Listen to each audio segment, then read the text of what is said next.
Hello and welcome to New Filmmakers Los Angeles in partnership with Movie Maker magazine. My name is Danny DeLillo. We're here at the South Park Center. I'm delighted to be joined with Vanessa with her movie, The Pleasure Is All Mine. Let's take a look at the clip.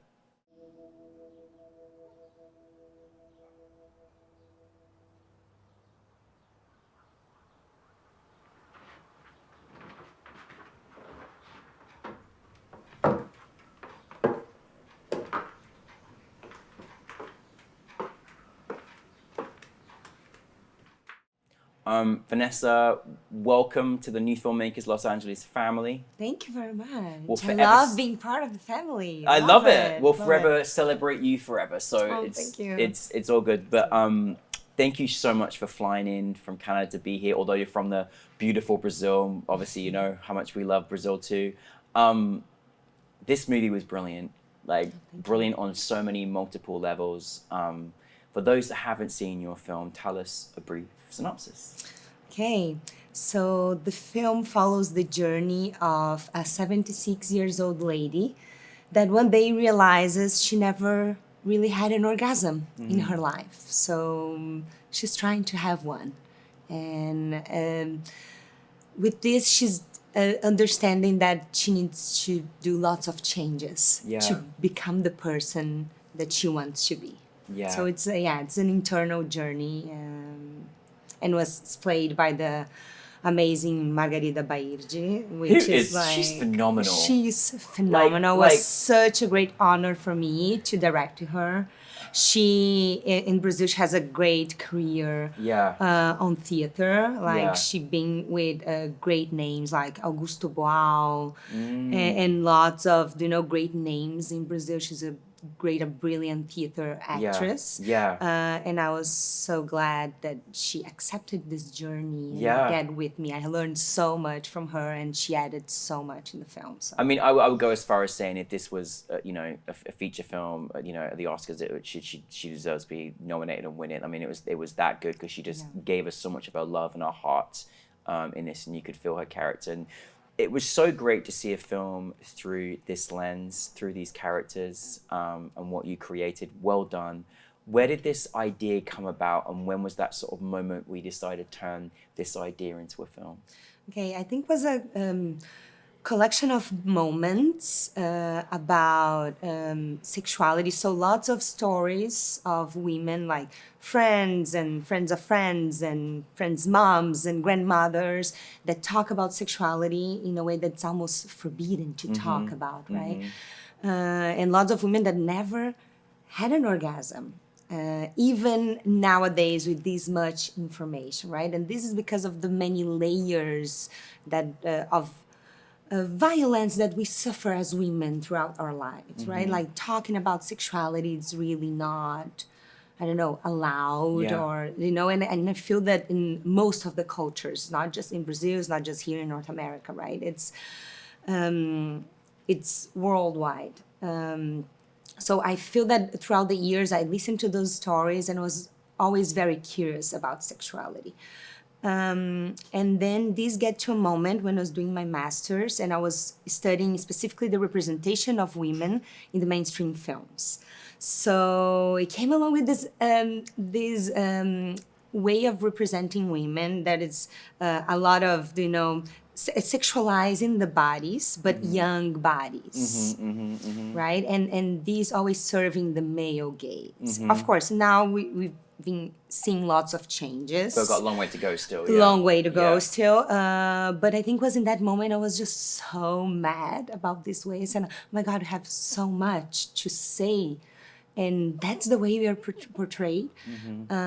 So I think it kind of came, I put these ideas together and I thought how would be the opposite of how we have been represented on screen, right? So instead of a female body there for the male pleasure, how about show an elderly women body, right? In all its beauty and all its story. It's not a perfect body, but it's a body with a lot of story Yeah. on it, right? Absolutely. And yeah, I You think did come with all these feelings. So it was really hard to get to the point that I was until I finished the movie. I was just like, is this going to resonate with people? Am I doing this in the right way? Because we don't know the way Yeah. to represent Because we haven't seen it. because I haven't seen it, Yeah. right? So we're just like, am I doing a good job? And I'm being like honest. Yeah. Vanessa, you're doing a great job, just so Thank you you know. very Like, you much. really Thank did. you. And but you know, you did a really fantastic job, and all the points that you just shared about what we haven't seen, and you know, through it being through a male gaze and all of those things, and not seeing someone that is older, and the appreciation of self-love and gratification, all of those really, really important things we haven't seen. Until a filmmaker comes in like yourself and does it, we're never going to see this. So we're just grateful that you made a film, you know, through the lens of this character. I think what's so special is I'm glad that you made this film, because you really taken it through a sense of sensitivity and appreciation. And I'm sure in directing this piece may have been a little different from other things that you've done, because you know, you've got to have a sensitivity and work with your actors. What was your process as a director working with your actors? Because my goodness me, both from a directing standpoint and an acting standpoint, it was incredible. Oh, thank you. That's my favorite part. Actually, I think I am a director because of this. I like the human material on the film, and I think my work with the actors is what gives me the most pleasure on the entire process, right? So I love rehearsing. I love having time with my actors. And this process was really, really beautiful, because Margarida, she really wants to play this character. She really wants that. And I think there's a lot of value when the actor really wants, when whatever crew member really wants to make part of the project, right? And we have a beautiful journey together, because, as I said, she brought so much to the project.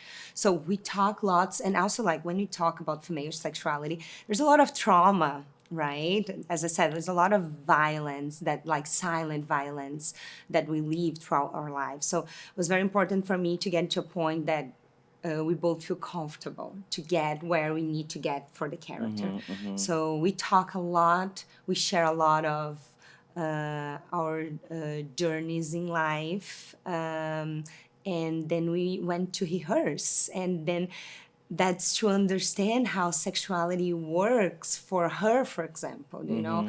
And I said, okay, I'm not going to decide how I'm going to film a scene of masturbation, for example, if I don't see how it's comfortable for her to do it, right? So I think there was a lot of things that we're not very comfortable to talk about in the process of making a film that I have to address in this film, right? So it was very important to have this place of trust and vulnerability. And I think she was very vulnerable since the beginning. Unbelievable. And was so beautiful to see her just getting in there and just giving everything she had, right? And I really love the way that you shot this as well. Tell us a little bit about how you were, kind of how you decided to shoot it, because it was very intimate, it was very raw, it was like, you know, very almost like a piece of art, you know. It was like, how was that the way you wanted to kind of people to view, to kind of see it? Okay, yeah. I think it was very important to expose the body, because I didn't want to hide it. It was important to see it, but see this in a beautiful way, because that's for her a discovery of herself. Maybe it's the first time in her entire life that she's looking herself naked in front of a mirror, right? So it was important for me that this was also beautiful, poetic. So of course we can see it, but we don't have like a lot of light. It's a little bit hidden, and I think for me it was important to make her comfortable in the set, so we didn't have many people, like just the necessary on set, right? In the bedroom we were filming, to preserve her. But it was beautiful. She gave so much of herself, and there is the beautiful process of having time to rehearse. So music was a way to trigger her in a good way, right? So when we were filming the scene, she had an earplug, and then I could kind of directing her from there. So when she she listened to the music increasing, she could, bring other layers Yeah. for the scene. Yeah. So, and for her it was amazing because she just dive in, Dive- right? yeah, Because for definitely. her it was a music that brings her those memories. Yeah, yeah. And yeah, it was beautiful to find this out. So that's what is important, to have time to find out these little things that Absolutely. can help you through the journey of getting to the point what the character needs. No, you did that, and listen, we're so grateful that you brought this film to us and you came here with us and brought it to New Filmmakers. It's such a powerful film, especially watching on a big screen. What's the experience been like for you in sharing this film, and how has it been for you? Okay, it's actually amazing. It's my favorite part, right? It's connecting with people. And of course, as filmmakers, we watch the film over and over. So it gets to a point that I can't see it again. I'm just sometimes. But now when we are sharing with some people in a screening, it's so magical for me. I just purely enjoy. I just enjoy. I'm not concerned. I'm just enjoying when people laugh and watching my actresses. Like it sometimes doesn't feel something that I made, which is a little bit weird, right? Yeah, no, totally. I get to the point that I can enjoy, and it's beautiful. As I said on the screening yesterday, it's beautiful that it resonates with different audiences, Yeah, right? For me, 100%. like a film that I filmed in Brazil, in Portuguese, Yeah. inside my culture, and come here and see that people engage, people laugh, people cry, they are enjoying. It makes me enjoy so much. This process is just so beautiful that we are able, even with the language barrier and the cultural barrier, to connect. Yeah, right? most definitely, and I really think that it's, I mean, for other countries, we've watched films in different languages throughout our time in history, and film has no barrier, and the language is there to be learned, but also we engage so much from our visual sense as well. So, and you really gave that to us. I'm really excited where you're taking this next, Vanessa. Where are you going next? Where are you taking this in your next projects? Okay, so I'm really dive in immigration now because Yes. I am an immigrant in Canada at this moment. So it's a really tough process that you go through your life to adapt to a new culture, a new country, a new language. So I'm really into that. Now I just finished a short film called SAD, Seasonal Affective Disorder, which is about immigration, depression, mental health, and the Wow. ways that we find out Yeah. the pieces of ourselves after the immigration process, right? And I'm also developing my first feature film. Congrats. Thank you. It's about a Mexican migrant worker in the countryside of Canada. So also, again, the same topic Yeah. about immigration processes. Yeah, amazing. But